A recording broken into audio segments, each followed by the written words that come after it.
Have you ever wondered what actually happens to your money after you deposit it in the bank? Because it does not just sit there in a nice little box with your name on it. The bank is quietly taking your money, using it for themselves, and then giving you back crumbs. In this video, I am going to show you exactly how banks quietly use your money against you and what you can do to flip the script so you are not the one getting played. For years, I thought my bank account was like a safe. I would get paid, dump the money in there, feel proud when the number went up, and never ask a single question. I honestly believed my bank was doing me a favor by keeping my money safe. Then one day, I looked at my statement and saw how much interest I was actually earning. It was basically nothing, like a few cents. Meanwhile, the same bank was charging people double-digit interest on loans and credit cards, using the very money we deposited. That is when I realized the bank is not my enemy, but it is definitely not my friend either. It is a business, and I needed to start acting like a business owner with my own money. By the end of this video, you will understand three things: how banks actually make money using your deposits, the subtle ways this works against you every single day, and most importantly, how to protect yourself and use the system to your advantage instead. No jargon, no guilt, just the truth in simple language. Let us start with what happens the moment you deposit money. When you put money in a bank account, you're not putting it in a personal vault. You are lending it to the bank. In return, they promise you access to it whenever you need it, and maybe a small bit of interest. But most of that cash is not just sitting there. The bank keeps only a portion available for withdrawals. The rest is used to make loans and investments. So if you have $2,000 sitting in your account right now, that money is likely already out in the world, being used to fund someone's mortgage, someone's car loan, or even a business. While you earn almost nothing on it, you think your money is resting. It is actually working very hard, just not for you. The main way banks quietly use your money against you is something called the interest spread. Here is how it works in real life. The bank pays you a tiny rate on your savings, often under 1%. Then it turns around and lends that same money out at much higher rates on mortgages, personal loans, and credit cards. For example, you might earn around 0.4% on your savings. At the same time, someone else is paying 7% on a mortgage and way more than that on credit card debt. The difference between those two rates is pure profit for the bank. They are literally using your money to make money off other people and then sharing almost none of that profit with you. Now, to be fair, banks do have real costs: staff, branches, apps, ATMs. But when that gap gets huge, the system stops feeling like a fair trade and starts looking like a quiet drain on your future. As if the interest gap was not enough, banks also layer fees on top. These can include monthly maintenance fees, overdraft fees, ATM fees, and penalties for pulling money out of certain accounts too early. So not only is your money being used to earn the bank higher returns, you are sometimes paying them for the privilege of letting them use it. Think about it this way. Imagine lending someone your car, they rent it out all month, keep all the money, and then charge you a parking fee when you come to pick it up. That is basically how a lot of bank accounts are set up.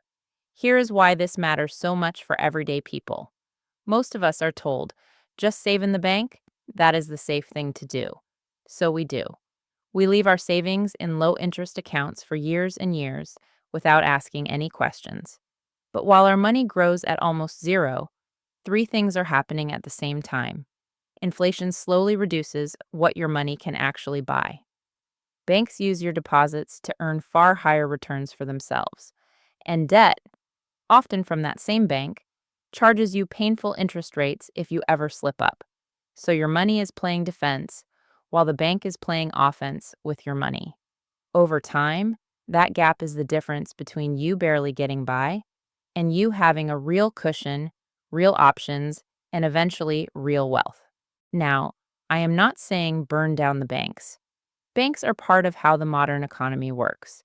They make it possible for people to get mortgages, start businesses, and move money around the world. But here is the key mindset shift that changed everything for me. Stop seeing the bank as the place where your money lives. Start seeing it as the place where your money passes through on its way to somewhere better. Your checking account is a hallway, not a home. Once you truly get that, the whole game changes. Let us talk about what you can actually do so the system starts working for you, not just for the bank. Number one, do not let large amounts rot in low interest accounts. If you have more than your basic emergency fund sitting in a low interest savings or checking account, that is money losing power every single day. Keep enough for bills and emergencies. Move the rest toward higher yield options, better savings rates, money market funds, or long term investments like diversified index funds and retirement accounts, depending on your situation and goals. Number two, use banks for what they are actually good at. Banks are great for direct deposit, paying bills, short term cash storage, and basic safety and convenience. They are not great for growing your money long term, beating inflation, or making you wealthy. That is the job of investing. And those are two completely different things. Number three, avoid paying unnecessary fees. Go through your bank statements and look for monthly account fees, overdraft fees, and random service charges you did not even know you were paying. Then take action. Switch to no fee accounts if they are available to you. Turn on low balance alerts to avoid overdrafts. Use in network ATMs to avoid paying fees every time you need cash. Every single fee you avoid is money that stays in your pocket instead of boosting the bank's profits. Number four, attack high interest debt. First, if the same bank has you in credit card debt at 20% interest while only paying you 0.5% on your savings, that is a serious red flag. Paying down that high interest debt is often a better investment than leaving money in a low interest savings account, because every dollar of debt you wipe out is like earning that interest rate back, completely risk free. Here's the emotional part that nobody talks about. When you do not understand how banks use your money, it is easy to feel like money is this mysterious thing that just happens to you, like it is out of your control. But when you finally see the game, something shifts. You stop feeling like a victim. You stop feeling stupid or behind. You realize, oh, I am not bad with money. I was just never shown the rules. And once you know the rules, you can start making small, smart choices that quietly stack in your favor every single month. No dramatic overhaul needed, just awareness followed by action. If you are still here, do one thing after this video. Open your banking app. Check how much interest you are earning right now. Then ask yourself honestly, is this where I want my future sitting? From there, you can move some money to a better account, start learning about simple investing, or at the very least, call your bank and ask what better options they have for you.